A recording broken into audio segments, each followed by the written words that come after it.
Bismillahirrahmanirrahim. Assalamualaikum warahmatullahi wabarakatuh. Innal hamdalillah nahmaduhu wa nasta'inuhu wa nastaghfiruh. Wa na'udzu billahi min syururi anfusina wa min sayyiati a'malina. May yahdihillahu fala mudilla lahu wa yudlil fala hadiya lahu. Asyhadu an la ilaha illallah wahdahu la syarika lahu. Asyhadu anna Muhammadan abduhu wa rasuluh sallallahu alaihi wa alihi wasallam wa man tabi'ahum bi ihsan ila yaumiddin wa ba'd. فإن أصدق الحديث كتاب الله خير الهدي هدي محمد صلى الله عليه وآله وسلم وشر الأمور محدثاتها فإن كل محدثة بدعة وكل بدعة ضلالة وكل ضلالة في النار. Masyiral ikhwani fillah rahimani wa rahimakumullah. Pada malam ini kita akan lanjutkan dari pembahasan kitab Ma'na la ilaha illallah karya Syekh Muhammad bin Abdul Wahhab bin Sulaiman At-Tamimi An-Najri rahimahullah ta'ala. Dan sekarang kita telah masuk di majelis yang ke-9 dari pembahasan buku ini. Ya. Di pembahasan sebelumnya sudah kita terangkan dari makna uluhiyah yang dipahami oleh kaum musyrikin belakangan. Ya. Dan ini persis dengan pemahaman kaum musyrikin di masa dahulu. Ya. Ini mirip dengan pembahasan di kaidah yang kedua dari kitab Al-Qawaidul Arba yang sudah kita bahas ya. Nah, kalau kaum musyrikin di masa dahulu mereka menyembah selain Allah, ya, menjadikan selain Allah itu sebagai perantara antara mereka dengan Allah dalam ibadah. Nah, itu mereka terang-terangan menyebut perantara-perantara itu sebagai sembahan yang mereka sembah selain Allah. Itu sudah kita baca ya di antara ayat dalam masalah ini. Wa qalu la tadaruna alihatakum. Kata mereka, jangan kalian meninggalkan sembahan-sembahan kalian. Jadi mereka sebut ya, yang mereka sembah selain Allah itu dengan nama sembahan. Ya.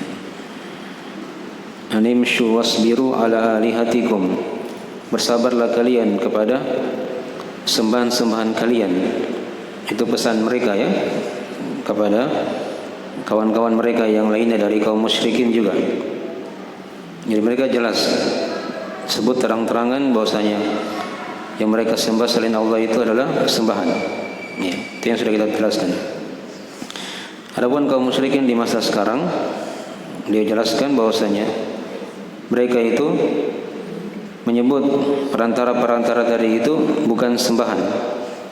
Ya, mereka sebut dengan nama-nama yang Syekh sudah sebutkan di antara di situ. Misalnya mereka sebut wali, ya, mereka sebut al-fakir atau al-syekh atau Sayyid misalnya kan, atau nama-nama yang lain berkembang. Kalau di masa kini mungkin Habib gitu kan, ya, Habib fulan, Habib fulan. Tapi intinya di situ dia minta ya kepada perantara itu hal-hal yang tidak dimampu oleh makhluk kecuali hanyalah Allah, tapi dia minta kepada selain Allah. Itulah letak kesyirikannya. Persis sama dengan kesyirikan kaum musyrikin terdahulu. Nah, seorang yang bertauhid dia pandai membedakan di sini ya. Ya, jangan tertipu dengan istilah. Itu istilah-istilah setiap masa itu berganti-ganti. Ya. Tapi dia lihat hakikatnya di situ. Hakikat dari apa yang mereka perbuat. Hakikat dari amalan itu. Ya. Mana yang merupakan tauhid, mana yang merupakan apa? Kesyirikan. Ya. Yang sudah diterangkan juga di kitab Al-Qawaidul Arba dari pembahasan itu ya. Hal yang perjelas perbedaan antara tauhid dan kesyirikan. Jadi seorang yang bertauhid, dia kalau dia minta hanya dia minta kepada Allah. Tidak perlu pakai perantara-perantara. perantara wali ini atau sayyid ini atau habib ini. Tidak perlu pakai perantara seperti itu, langsung minta kepada Allah. Walaupun sudah diterangkan ya, ada sisi pembolehan. Kalau misalnya guru itu atau orang alim itu dia masih hidup, bisa diminta doakan. Ya. Tapi kalau mau ingin lebih bagusnya, langsung dia minta kepada Allah Subhanahu wa taala. Itu yang sudah dibahas ya. Ya. Adapun kalau kaum musyrikin sudah dijelaskan, mereka itu kalau minta kepada Allah ya tidak seperti yang diterangkan tadi. Mereka kalau beribadah pakai perantara. Ya. Apakah perantara itu yang mereka ibadahi dari para nabi misalnya, atau orang-orang saleh, atau para malaikat, atau jin-jin misalnya. Ya, banyak dari macam-macam ibadah yang sudah dijelaskan di kitab yang pertama. Ya. Matahari dan bulan, bebatuan, pepohonan. Ya. Dipahami ya? Ini dari pembahasannya sudah kita bahas ya. Nah, jadi kitab ini sebenarnya hanya mengulang ya pembahasan-pembahasan yang ada di kitab Al-Qawaidul Arba'ah. Dan tauhid itu seperti itu. Semakin diulangi, dia akan semakin kokoh, semakin kuat ya, dalam hati seorang. Jadi ini dari metode belajar dalam tauhid. Tapi sekarang kita lihat di pembahasan yang berikutnya ya, tentang masalah jadi diktat ya. Kalau PDF yang sudah kita kirim di halaman 7 sudah ada pembahasan tentang kaum musyrikin terdahulu meyakini tauhid rububiyah dan mempunyai berbagai ibadah. Kaum musyrikin terdahulu itu punya pengakuan ya, terhadap tauhid rububiyah Allah, dan mereka juga punya berbagai macam ibadah. Mereka juga punya berbagai macam ibadah-ibadah. Nah, ini sudah kita bahas sebenarnya di kitab Al-Qawaidul Arba'ah ya. Pembahasan ini hanya di sini Syekh membahasakan dengan bahasa yang lain. Ya, tapi inti pembahasan sudah kita bahas di kitab Al-Qawaidul Arba'ah. Kalau di diktat yang ditulis oleh Ustadzul Qarnain itu di halaman 34 ya. Kata beliau rahimahullah taala, "Idza aradta an ta'rifa hadha ma'rifatan tamatan fadzalika bi amrayn. Al-awwali an ta'rifa anna al-kuffara alladhina qatalahum an-nabiy sallallahu alaihi wasallam wa qatalahum wa ghanima amwalahum wastahalla dima'ahum wa saba nisa'ahum kanu mukirrina lillahi bi tauhidir rububiyyah wa huwa annahu la yakhluqu illa Allah wa la yarzuqu wa la yuhyi wa la yumit wa la yudabbirul amra illa Allah kama qala ta'ala qul man yarzuqukum minas samai wal ardi amman yamliku as-sam'a wal absar wa man yukhrijul hayya minal mayyit wa yukhrijul mayyita minal hayy wa man yudabbirul amr fasayaquluna Allah faqul afala tattaqun." Kata beliau, "Idza aradta an ta'rifa hadha." Jika kamu ingin mengetahui perkara ini, ya, ma'rifatan tamatan, dengan pengenalan yang sempurna, ya, maka fadzalika bi amrayn, maka hendaknya kamu mengetahui dua perkara. Ya. Jadi ini hal yang semakin memperjelas ya dari mana la ilaha illallah. Ya, hal yang semakin memperjelas dari mana la ilaha illallah. Jadi beliau tekankan di sini dua perkara. Ya, selain dari hal yang sudah dibahas sebelumnya. Yang pertama kata beliau, al-awwal an ta'rifa anna al-kuffara alladhina qatalahum an-nabiy sallallahu alaihi wasallam, ya, wa qatalahum wa ghanima amwalahum wastahalla dima'ahum wa saba nisa'ahum kanu mukirrina lillahi bi tauhid rububiyyah Baik. Yang pertama, engkau mengetahui bahwasanya orang-orang kafir yang diperangi oleh Nabi sallallahu alaihi wasallam, ya, Nabi membunuhi mereka, mengambil harta-harta mereka, menghalalkan darah mereka, ya, dan juga menahan dari para wanita mereka. Seluruhnya mereka ini mengakui untuk Allah tauhid rububiyah, ya. Mereka mengakui untuk Allah ada tauhid apa? Rububiyah. Padahal diperangi oleh Nabi, ya, diambil hartanya, ya, dihalalkan darahnya, ditawan para wanitanya, jadikan sebagai tawanan perang, ya. Padahal mereka ini mengakui apa? Tauhid rububiyah. Apa itu tauhid rububiyah? Beliau terangkan di situ. Wa huwa annahu la yakhluqu illa Allah. Yaitu bahwasanya dia adalah tidak ada yang mencipta kecuali hanyalah Allah. Wala yarzuqu wala yuhyi wala yumit wala yudabbirul amr illa Allah. Tidak ada yang memberi rezeki, yang menghidupkan, mematikan, ya, mengatur segala perkara kecuali Allah. Jelas ya? Ini kan sudah kita bahas di kitab apa? Al-Qawaid Al-Arba'ah. Tauhid rububiyah itu kan definisinya mengesahkan Allah pada perbuatan-perbuatan Allah. Ya, itu definisi tauhid rububiyah. Ya, terserah apa bentuk perbuatan Allah di situ kan? Ya, apakah dia mencipta, ya, memberikan rezeki, menghidupkan, mematikan, ya, mengatur segala perkara, gitu ya. Itu kan dari mana-mana apa? Tauhid rububiyah. Ini diakui oleh kaum musyrikin. Diakui oleh kaum musyrikin. Boleh bawakan dalilnya di situ, kama qala ta'ala. Surah Yunus ya, sudah kita baca juga ini di kitab yang pertama. Qul may yarzuqukum minas sama'i wal ard. Katakanlah wahai Muhammad, siapakah yang memberikan rezeki kepada kalian dari langit dan bumi? Amma yamliku sam'a wal absar. Siapakah yang menguasai pendengaran dan penglihatan? Wa may yukhrijul hayya minal mayyit. Dan siapakah yang mengeluarkan yang hidup dari yang mati? Wa yukhrijul mayyita minal hayy. Dan siapakah juga yang mengeluarkan yang mati dari yang hidup? Maksudnya menghidupkan dan mematikan ya. Wa may yudabbirul amr. Dan siapa yang mengatur perkara? Ya. Maka apa jawaban kaum musyrikin? Fasayaquluna Allah. Kata Allah, mereka pasti menjawab Allah. Ya.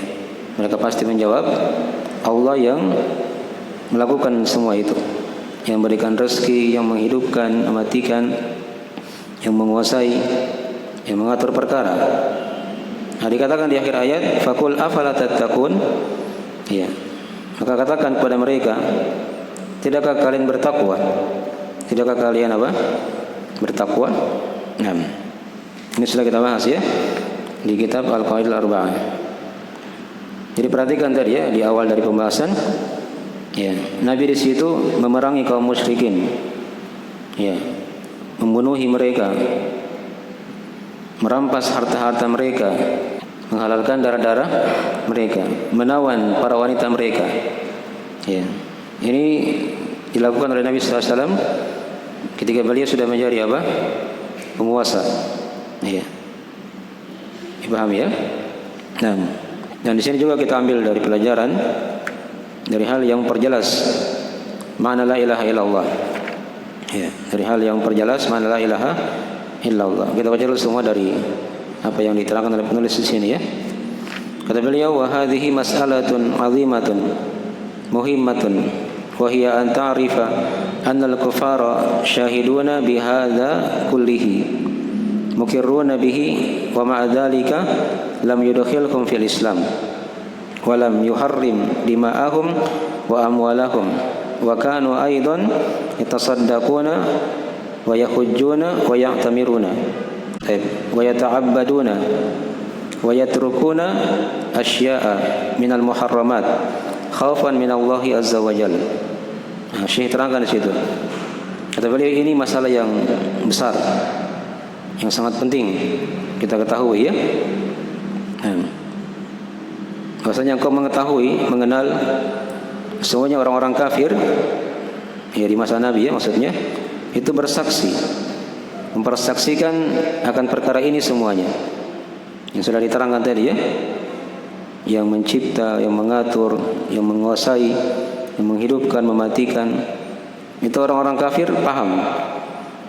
Yang melakukan semua itu adalah Allah Subhanahu wa ta'ala. Ya. Mereka itu mengakui tauhid rububiyah. Tapi kata Syekh, bersama dengan itu, ya, hal itu tidak memasukkan mereka dalam Islam. Itu ternyata bukan dari ciri keislaman. Kalau sekadar hanya mengakui apa? Tauhid rububiyah dan tidak mengharamkan darah-darah mereka. Jadi darah mereka tetap apa? Bisa ditumpahkan walaupun sudah mengakui apa? Tauhid rububiyah. Tidak juga mengharamkan ya harta-harta mereka. Kata Syekh, dan mereka juga bersedekah. Ini orang-orang musyrikin ya. Mereka ini punya ibadah. Ya. Punya ibadah-ibadah. Punya sedekah. Mereka juga berhaji. Mereka juga berumrah. Ya, dan mereka beribadah kepada Allah dan meninggalkan sesuatu yang diharamkan. Ya. Karena takut kepada Allah Subhanahu wa taala. Nah, perhatikan ini. Jadi saya terangkan di sini dari bentuk-bentuk ibadah kaum musyrikin. Ya. Ini kan mereka masih mewarisi agama Nabi siapa? Di tanah Arab. Nabi Ibrahim kan? Anaknya siapa di situ? Nabi Ismail. Nabi Ismail diterangkan dalam Al-Qur'anul Karim. Ya. Ada di antara ayat misalnya di surah Maryam dikatakan oleh Allah, "Wadhkur fil kitabi Ismail. Innahu kana shadiqal wa'di wa kana rasulan nabiyya." Ya.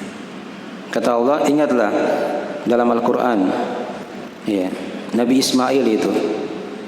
Dan beliau ini adalah orang yang membenarkan janji seorang nabi dan rasul.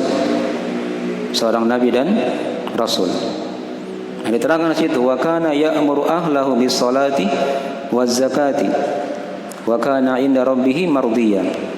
Dan Nabi Ismail ini senantiasa memerintah keluarganya untuk melakukan salat, ya, membayar zakat, dan beliau ya diridhoi oleh Allah Subhanahu wa taala.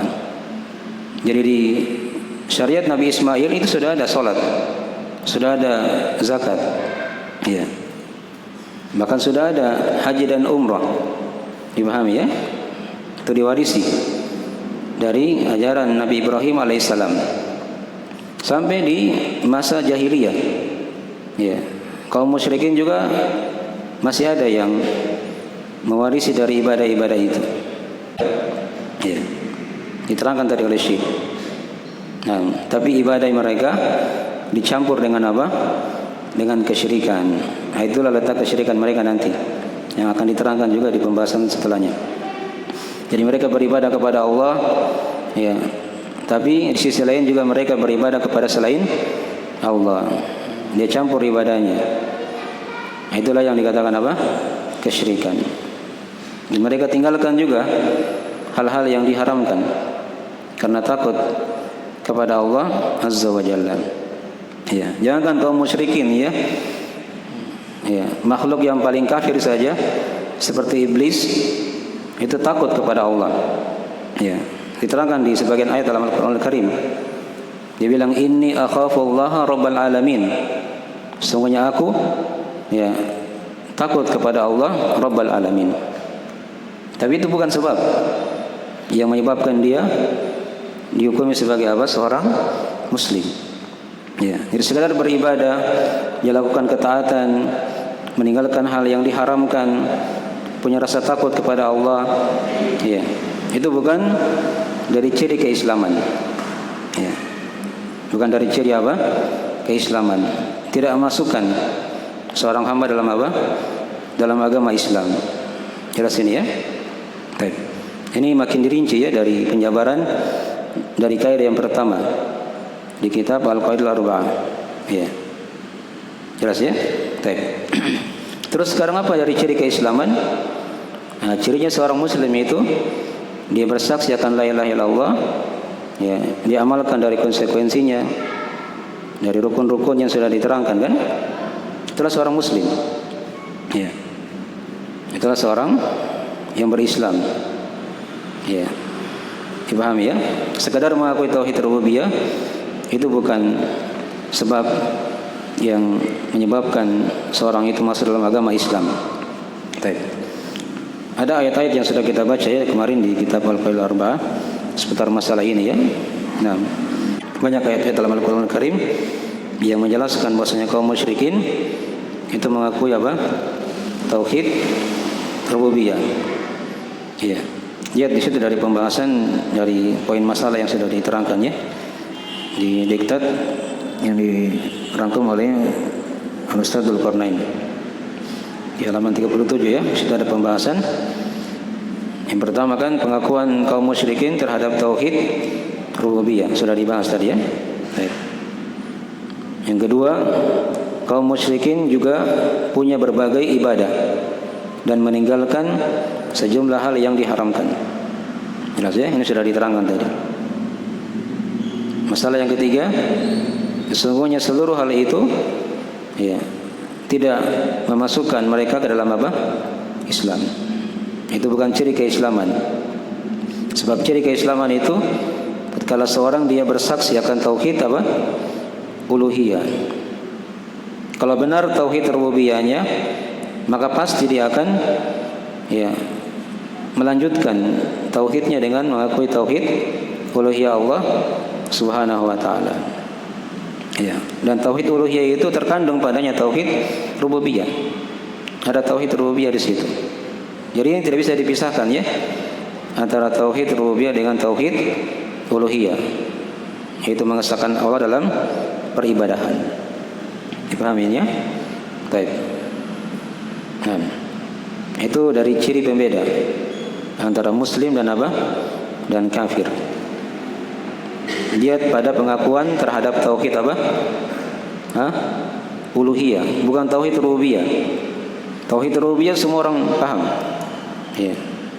Musyrik di masa dahulu paham. Ya. Akan perkara itu ya. Tapi lihat tauhid uluhiyahnya. Itu yang membedakan dari ciri keislaman. Dipahami ya? Baik. Masalah yang keempat itu juga sudah dibahas tadi. Kekafiran kaum musyrikin adalah karena mereka tidak mempersaksikan tauhid uluhiyah bagi Allah Subhanahu wa taala kan. Nabi pernah memerintah mereka untuk mengucapkan apa? La ilaha illallah. Ya qaumi qul la ilaha illallah tuflihu. Wahai kaumku, ucapkanlah kalimat la ilaha illallah, kalian pasti akan beruntung. Apa jawaban mereka? Aja'alal alihata ilahan wahidah. Inna hadza la syai'un ujab. Itu diterangkan di surah Shad. Apakah dia ini Nabi Muhammad ingin menjadikan sembahan-sembahan itu menjadi satu saja? Ini dari perkara yang menakjubkan, kata mereka. Ya. Jadi mereka anggap itu dari perkara yang menakjubkan. Yang disembah hanya satu saja. Mereka kan menyembah Allah, menyembah juga selain Allah. Nah, Nabi suruh mereka sembah Allah saja, tinggalkan semua yang disembah selain Allah. Nah, itu mereka tidak mau. Mereka apa? Tidak mau. Jelas ya? Baik. Itulah letak kekafiran mereka di situ. Tatkala mereka tidak mempersaksikan tauhid uluhiyah bagi Allah. Dipahami ya? Baik. Jadi dari hal yang perjelas ya, dari kalimat la ilaha illallah. Nah, ini kalau antum sudah paham ini, maka antum akan semakin memahami apa makna la ilaha illallah yang sudah diterangkan. Dan sekarang saya tanya, apa makna la ilaha illallah yang sudah kita bahas? La ma'budah bihaqqin illallah. Tidak ada yang disembah dengan benar kecuali Allah. Paham ya? Jadi arahnya mana la ilaha illallah kepada tauhid apa itu? Rububiyah, uluhiyah, nama dan sifat. Arahnya kepada tauhid uluhiyah, bukan rububiyah. Bukan tidak ada yang mencipta kecuali Allah, tidak ada yang menghidupkan, yang mematikan kecuali Allah, tidak ada yang mengatur perkara kecuali Allah. Itu betul memang maknanya, tapi itu bukan makna apa? La ilaha illallah. Jelas ya? Nah, kalau kita pahami ini, maka akan semakin memperjelas dari mana la ilaha illallah yang sudah diterangkan. Dipahami ya? Kita pahami tadi bahwasanya kaum musyrikin di masa Nabi itu mereka mengakui tauhid rububiyah. Ya, mereka punya ibadah-ibadah. Ya. Tapi hal itu tidak memasukkan mereka dalam apa? Islam. Karena mereka masih berbuat kesyirikan kepada Allah dalam apa? Uluhiyah. Jadi kaum musyrikin itu diterangkan dalam Al-Qur'an. Diterangkan di akhir surah Yusuf ya. Mereka itu punya keimanan. Mereka itu punya apa? Keimanan. Ya, tapi di tauhid rububiyah saja. Kata Allah, "Wa ma yu'minu aktsaruhum billah illa wa hum musyrikun." Tidaklah kebanyakan mereka beriman kepada Allah. Itu kata Allah. Jadi mereka itu beriman kepada Allah. Illa wa hum musyrikun. Kecuali mereka ini berbuat kesyirikan. Nah, ini mana ayatnya? Kata para ulama, tidaklah mereka beriman kepada Allah, beriman dalam tauhid rububiyah saja. Nah, mereka mengimani itu rububiyahnya Allah. Tapi mereka berbuat kesyirikan dalam uluhiyah Allah Subhanahu wa taala. Jelas ya? Nah, kalau kita pahami ini, kita bisa melihat dari hakikat kesyirikan di masa sekarang. Hakikat kesyirikan di masa sekarang. Jadi jangan tertipu orang yang hanya mengakui Allah Maha Pencipta, menguasai, mengatur.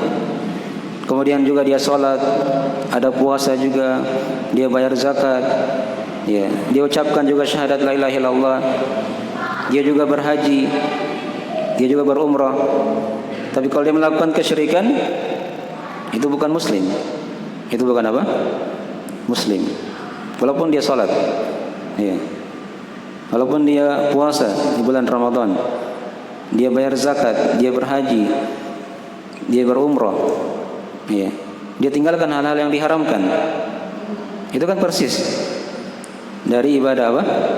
Kaum musyrikin punya ketaatan dan dia tinggalkan apa? Hal yang diharamkan. Ya.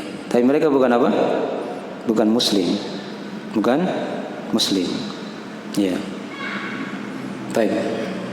Itu terlihat ya di sebagian daerah. Ya, rapi sekali penampilannya. Pakai kopiah, pakai jubah juga biasanya. Tapi pergi minta-minta di kuburan. Ya. Kalau terlihat dari jauh itu kayak bukan kuburan, rumah biasa. Tapi indah dilihat. Ternyata isinya apa? Kuburan di situ, dia tawaf di situ.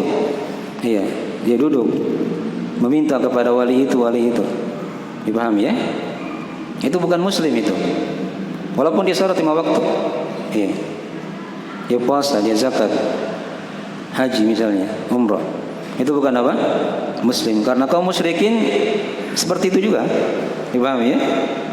Punya ketaatan dan juga meninggalkan hal-hal yang apa? Diharamkan. Tapi mereka bukan dikatakan seorang apa? Muslim. Masih diperangi oleh Nabi. Masih diperangi oleh Nabi sallallahu alaihi wasallam.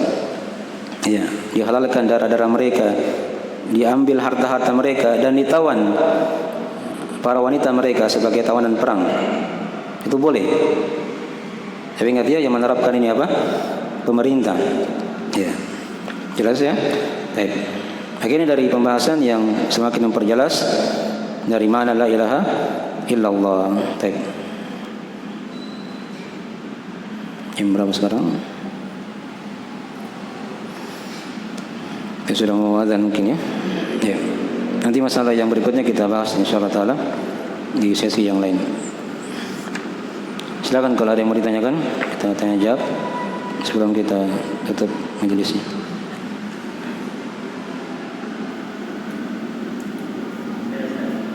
Ayo.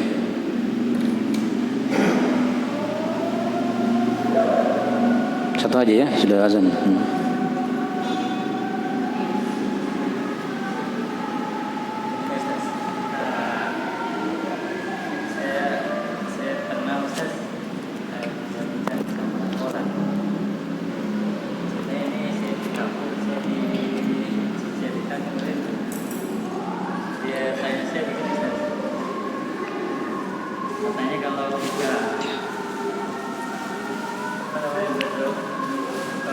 Tapi dia sebut minta bantu jadinya. Kalau kita minta bantu sama dia, bahkan dia sebut jin.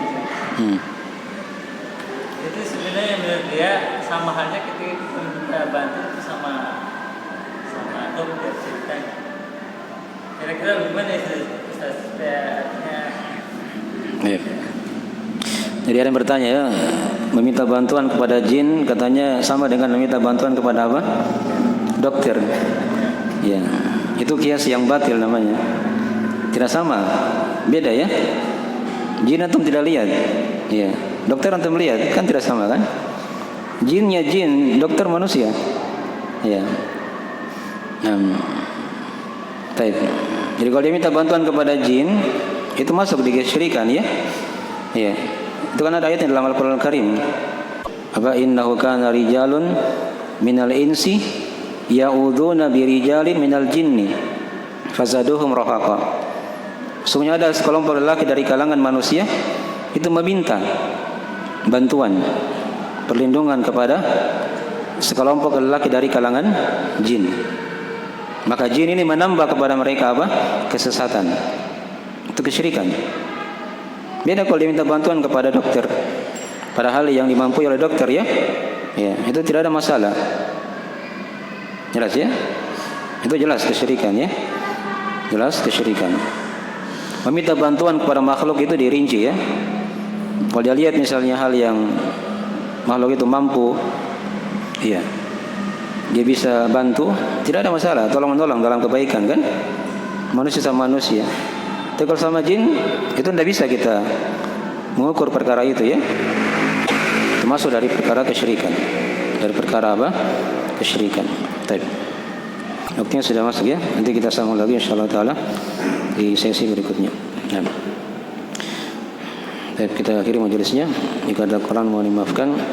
Subhanakallahumma wa bihamdik asyhadu an la ilaha illa anta astaghfiruka wa atubu ilaik. Assalamualaikum warahmatullahi wabarakatuh.